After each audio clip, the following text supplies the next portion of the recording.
it is a rainy day here outside of Toronto, and I am in a BMW i4 M50, which is basically a electric-powered BMW 4 Series. Why is this electric car a little different than most of the others? Well, I'll explain, but first we have to get into the numbers, and there are a lot of them. So BMW currently offers 3 EV models in Canada, the iX, the i4, and the i7. Now, the i4 comes in 2 different versions. The less powerful single-motor rear-wheel drive i4 starts at $54,990 and actually has a longer range than our test car at 484 kilometers. Now, we are driving the i4 M50 xDrive, which is an $18,000 price bump up from the base model. Now, for that money, you get a little less range at 435 kilometers versus 484, but you get essentially double the horsepower. You get 536 horsepower from twin electric motors.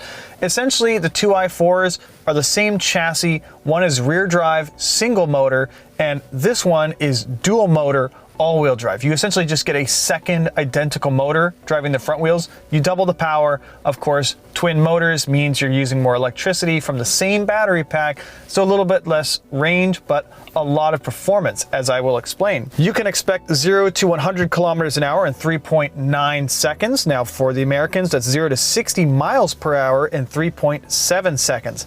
And that is impressive when you consider that this thing weighs 5,000 pounds. No joke, this thing weighs 2,276 kilograms. 5,000 pounds. This is an extremely heavy car. It's heavier than the heaviest Charger you could configure from the Dodge website. It's a heavy car, but it doesn't exactly feel like that. So the i4 M50 starts at $72,990. Our test car has $14,000 in factory options. In addition, it also has $8,200 of dealer add-on options, which is entirely cosmetic carbon fiber. But we're not really going to factor that into the value component of this review because this is essentially a dealer add-on that you could have your dealership add if you wanted to. If you're interested, the dealer add-on carbon fiber on this car includes the front attachment under the bumper, the rear diffuser, rear bumper insert, rear spoiler, the armrest in Alcantara, the M Performance antenna cover, and a limited edition carbon fiber badge. So there's a lot of dealer add-on carbon for this car. It's not a factory option per se. Now, what makes up that $14,000 of options? Well, the big ticket item is the $5,750 premium enhanced package. This gets you a heads-up display, 360 cam, Harman Kardon premium audio, and a BMW drive recorder. There's also the $2,000 advanced driver assistance package, which includes lane keep, front cross traffic alert, radar cruise, and some other driver assist tech. There's also $1,500 laser headlights and $1,500 for these premium leather seats with the M stitching and accents here and there. Now, when you check that box for the M50 xDrive version of the i4, you get all-wheel drive, twin electric motors front and rear, and a fake engine-like soundtrack called BMW M Iconic Sounds Electric. Very tidy name, that.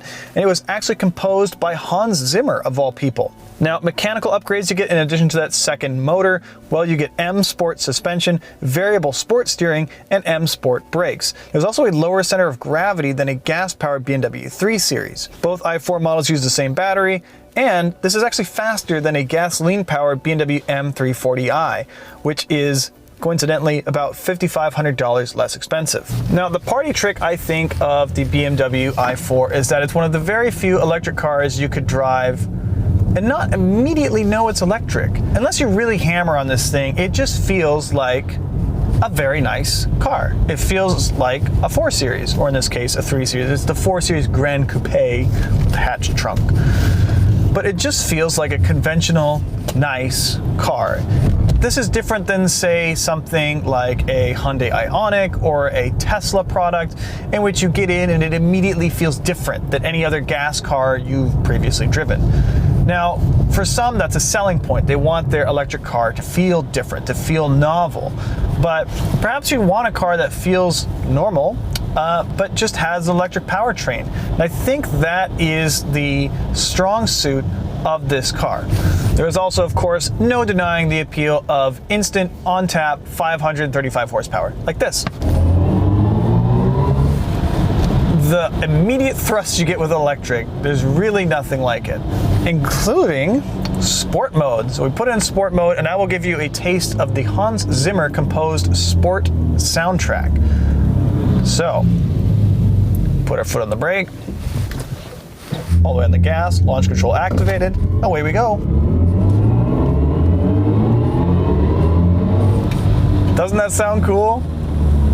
I mean, in some ways, electric cars feel like spaceships, but now they also sound like one. Listen to this.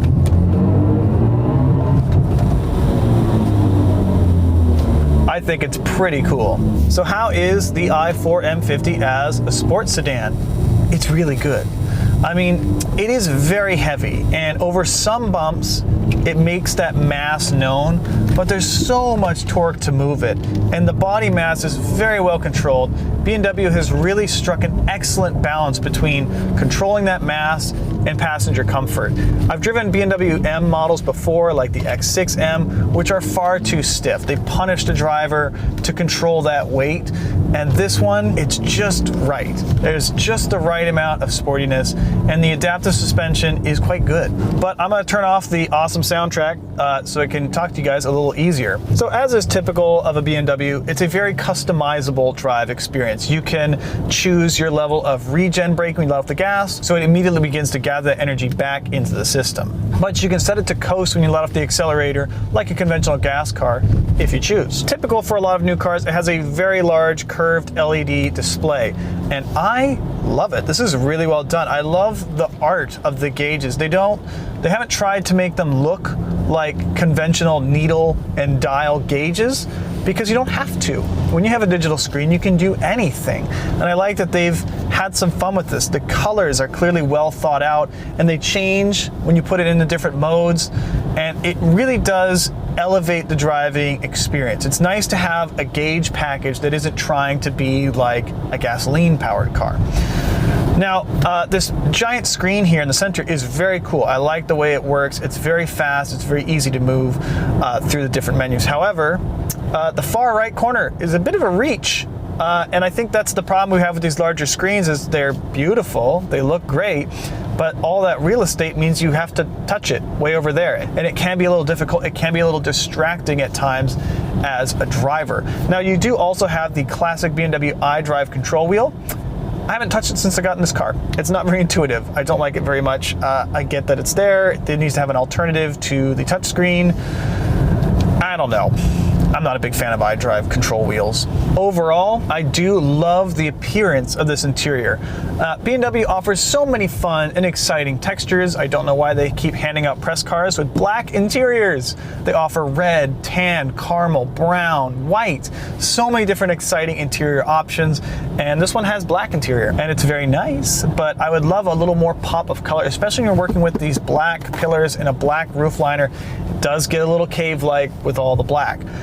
That being said, the actual design of the interior is fabulous. It feels very premium, and they have fixed that annoying thing where the climate menu only showed up as this tiny screen before.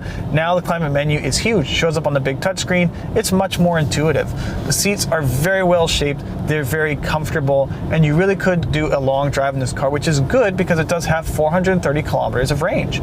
But the standout highlight of this interior has to be the Harman Kardon stereo. I've driven cars with much more expensive premium audio systems than this, but this is among the best. Honestly, top 3 stereo systems in my experience. I'd say number 1 would be the NKG system in the Cadillac Escalade. Number 2 is the Burmeister sound system you get in a G-Wagon. I'm putting this at number 3. This is an excellent premium sound system, and it really does punch above its weight in the premium segment. The highs are so crisp, the lows are so well registered. It's a great stereo, and because the car is electric and so quiet, you get to hear every single note in peace. It is a terrific stereo, and I would not buy this car without doing that upgraded audio. Now, as opposed to the BMW i3 and i8 of the past, and currently the BMW iX, the i4 is a lot more of a normal car. Those are very futuristic, very forward-looking, and they're so tech-forward they may alienate some of the more faithful BMW core of buyers and drivers. The i4 is for people that like what a BMW is, the speed, the comfort, the handling, the driver-focused controls, but they want that electric powertrain. And that's a rare offering in today's electric segment. So if you want the ultimate electric driving machine, I think the BMW i4 M50 is the ticket. It's got electric thrills and old world charm. For Driving.ca, I'm Clayton Seams, and for more EV reviews and news, don't forget to check out our website at Driving.ca. And now I'll leave you with one more Hans Zimmer launch. Put it down in the Sport Boost. Foot on the brake, foot on the gas, and away we go.